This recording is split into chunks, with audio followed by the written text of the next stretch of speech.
Jim, another question here. This was sent to CornyDriveThru@gmail.com from Jim in Philadelphia. I have been working my way through Smoky Mountain shows and am fascinated by the wooden announcer's table with the nature scene painted on the front of it. Can you shed any light on where it came from, if it still exists somewhere, and if it was as heavy as it looks? Yes, well, we wanted a set that we could take with us to the TV tapings in the different buildings. And it's the same, it'd be an announcer's desk. And so that was made, believe it or not, by my ex-father-in-law. And it came apart.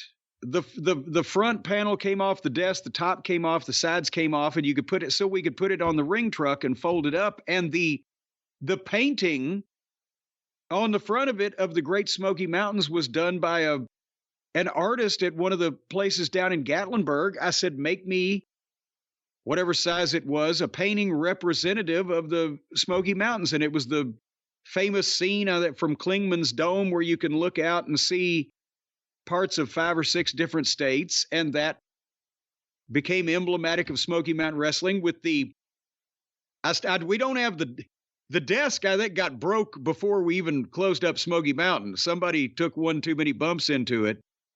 But I still have the round wooden carved Smoky Mountain Wrestling logo. That's the coolest thing. That on the black curtain behind the desk. That whole look with Bob Caudle and Dutch Mantel. That's my favorite Smoky Mountain Wrestling. And that round logo was carved out of wood, and it weighs about 70 pounds. And it's hanging now in my office and has been for a while because I'm not strong enough to go up and get it right up at the top of the vaulted ceiling, about 14 feet up. I don't stand under it immobile very often. But so the table doesn't exist. That's where it came from. But the wooden carved logo does. Why'd you stop using the wooden carved logo?